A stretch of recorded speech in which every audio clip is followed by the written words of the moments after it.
This is the new video that Sony released yesterday. Zach Cregger on survival horror. It's a behind the scenes. It's kind of like a trailer, kind of like a director commentary. But we're going to get to listen to what Zach Cregger's got to say about his upcoming Resident Evil movie. Resident Evil is kind of the flagship for survival horror. Horror, it's not action. What I love about survival horror games and Resident Evil mostly is it's this overwhelming feeling of dread. Where it's like, I have to go down this long, dark passageway. I have 2 shotgun shells. I know there's a lot of shit in there waiting for me, and it's all really bad, but I have to go. Fuck. So I had this idea for a story in the world of Resident Evil, but it's kind of like me. Like, if I was dropped into a Resident Evil game, I'm terrible at guns. I wouldn't know how any of them work. I would miss 99% of all of my shots. God damn it. I love the games. I played the games. Felt that. Too many. This is an opportunity for me to be loyal to the games in spirit and in tone and build a story that just puts you in that scenario again and again and again with increasing stakes. Oh, that is All right. Yeah, there's a little bit of new stuff in there, right? Yeah, and a few new clips in there. Let me pause it and kind of go back. So yeah, they released the teaser, then they released this. I'm curious when they're going to release the actual theatrical trailer, but I'm sure we're going to see that soon. But there was some things he talked about. I will say, Zach, again, is a very competent director. He's good at horror movies. I like Barbarian and I liked Weapons. I don't think they were fantastic, but I thought they were very good. So he is definitely competent enough to direct a Resident Evil movie. Now, I've given my thoughts on this before, but from what I see, elements of Resident Evil, but as far as being Resident Evil, it's very different. Now, that could be good, that could be bad, that is up to you. I've always said I don't want to see the mainline characters return because we already got them in the games, and they can't seem to get it right in the movies, so let's tell an original story with original characters, but set within that world. To respect that timeline and to respect that lore. So when he said it was an original story, but it's set during Resident Evil 2, I was like, yes, that's exactly what I wanted. But then I seen the snow, and I was like, And then he dropped the first teaser trailer, and I seen a cell phone, and I seen all these things, and I'm like, okay, if you just stop saying it's set during Resident Evil 2 and it's within the world, and you just say it's its own thing that encapsulates the vibe of Resident Evil in your own retelling, I think people will be more forgiving. I agree with that 100%. Because he is saying a lot of the right things. He's really good at saying the right things. He's definitely been trained to what to say. I'm sorry to say it, but it's true. 100%. Everything he said sounds what we want. He knows what to say. But then you see it, and it's not quite a Resident Evil feature. You know what I mean? Like, yeah, it looks like a good, like I said this too before, it looks like it could be a great horror movie. If it wasn't called Resident Evil and something else, people would go watch it and they say, wow, I got Resident Evil vibes from that, and they would love it. But because it's Resident Evil and he's saying it's within that world and that timeline, and then it's very different, that's what's got people upset. And we had retellings of Resident Evil with the Paul Anderson films, and then the Welcome to Raccoon City and the Netflix series. So, like, that's what's rubbing people the wrong way. Again, I'm excited to go see what he's doing, and I do think it's going to be... It definitely has the horror vibes. Like, I think he's nailing the like, some of the he gets horror, dude. Cinematography and stuff just in the teaser. I was like, that's fucking creepy. That looks good. But when I think it's, like, Resident Evil, I'm like, I don't know, man. I feel like it could be called something else and be fantastic. 100%. I do think that he puts the cinematography kind of first in a lot of his decisions. Like, because the snow and the blood looks fucking awesome, right? I'm a huge fan of Snow and Blood. I love the thing. It doesn't make sense, but it looks great, right? If it's within that world. That's what I'm saying. Yeah. It's set during the outbreak. Right. In my own reality, or my own multiverse of Resident Evil. It's set within the outbreak. It's the timeline's a little out of place. 98-ish. The events that happen in that game are very similar. 98, yeah. Yeah, 98. The events that happen in that game are very similar to the events that are happening here, but it's within it's different. And I think people will be like, oh, okay, I kind of get it. I'm a little more forgiving.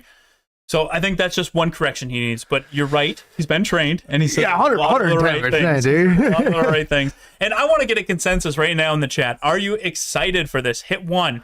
Are you skeptical? Hit 2. Are you not excited? Hit 3. Let us know. I want to get a consensus right now. But let's watch this again, and I'm going to pause it at moment. Let's cut through the new stuff especially, right? Yeah. Resident Evil is kind of the flagship for survival horror. horror. It's not action.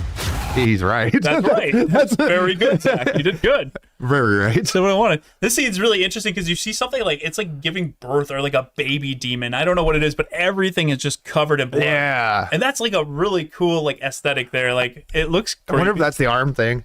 Oh, the hands that are Yeah. Maybe it could gives be. birth to more. Yeah, I don't know. I'm What I love about survival speculating. He has an umbrella lab, which is pretty cool. That's a really cool set that he's got there.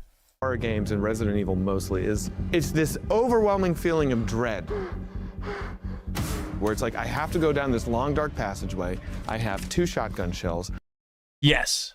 Low ammo. I don't want to go down there, but I right. got to. And the film clips that they're using while he's saying this are fitting really well. Yeah. And then he's like, you deal with some shit at the end, and there's that Mr. XXL, Mr. 10X. Mr. Titty Boy. A lot of shit in there waiting for me, and it's all really bad, Yeah, it's but really I have good. to go. It's cool though. Yeah. I mean, But like So- there, people pointed out like if you clearly he's holding a cell phone with a light. yeah, but is it? It's not 1998. That's LED. It could be light. one of those square lights. So I know it's LED, right? But It's fine. It's fine. You know, snow in Raccoon City during 1998 is fine. Cell phones in Raccoon City during 1998, it's fine.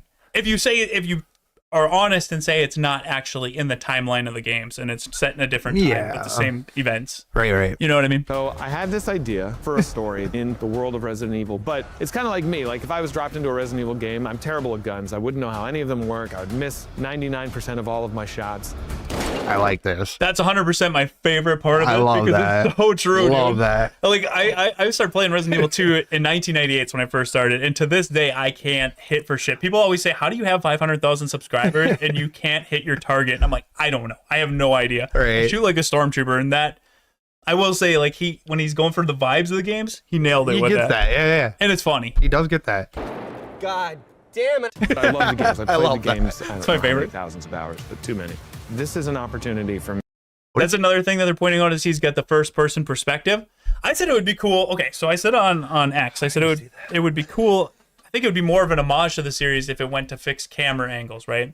And people are like, idiot, movies are fixed camera angles. I'm like, not like that. I'm talking like a pulled away, fixed in an area, not moving. The character walks out of shot. It builds attention to what they're going towards, just as like a small part of it. Yeah. People are like, oh, that's stupid. And I'm like, That'd be dude, cooler in first person. Hitchcock did that. Remember when Doom did first person and everyone was like, oh, Let's go first person like the game. that was terrible. With this though, like I get it works, and also I understand that the Resident Evil is not just about the classic games. There's a ton of games within that series, right? And there's a lot of first person ones. The new one, Requiem, you can play it in first person. Village, first person. 7, first person. I get it. I understand, and I like first person in Resident Evil more than most people do. I'm just saying, You do. if you wanted to make like a cool homage, you get that camera pulled far away from the character, you put it in the corner, you don't move it, and you I let agree. them walk through. It would be neat to see, right? And who knows if they have it or not? They might. They might. Him with the cinematography, you know, he might. Yeah, Actually. Dude, his cinematographer, and I don't know his name offhand, but it's really good. Yeah, whoever. Yeah, he's good. Really good. Yeah. Me to be loyal to the games in spirit and in tone and build a story that just puts you in that scenario again and again and again with increasing stakes. Yeah. It's copyrighted. I That's what I was forgot. going to tell you. Shit. I thought you were saying that. Whatever. My bad. I forgot this thing is copyrighted. So yeah, that pretty much sums up. Like I just spewed out my entire thoughts as of right now on this film, and that kind of encapsulates what I'm thinking. Again, I'm excited for it. I'm gonna go watch it. I'm looking forward to going and seeing Resident Evil movies, even with the Paul Anderson ones.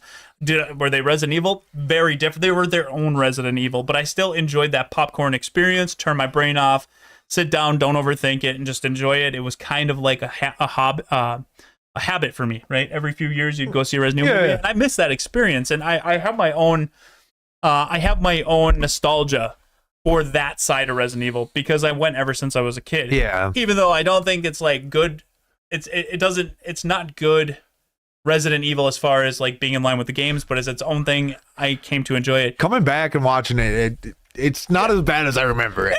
I enjoy it more It's now that I true. kind of in hindsight, and like I know what they were. I mean, and it could have been all these new ones that came out that were really trash. You know what I mean? True. The Netflix one was I got through the 3 episodes I couldn't watch anymore. I finished it, but- wasn't interested. I don't want to waste any more of my time. Yeah. But no, like I'm excited to go see this. Don't get me wrong, and I too. think it's gonna be a good horror movie. Now, if it's gonna be a good Resident Evil movie, Time will tell, and it all is subject to opinion. What is your Resident Evil? Everybody's got their own version of Resident Evil. Their own headcanon of your their own headcanon. You know what I mean? Like, will it have the tone of limited ammo and survival horror? Like from this, yeah. 100%. Will it be in line with the games and respect the timeline? Maybe not so much. You know, like it just depends on what you're looking for. But either way, I'm gonna go see it, dude. I'm gonna check it out, and I'm gonna tell you guys what I thought about it because that's what I do on this channel. And Corey will be there. I'll be there. All right, yeah. What are you guys thinking? Let us know.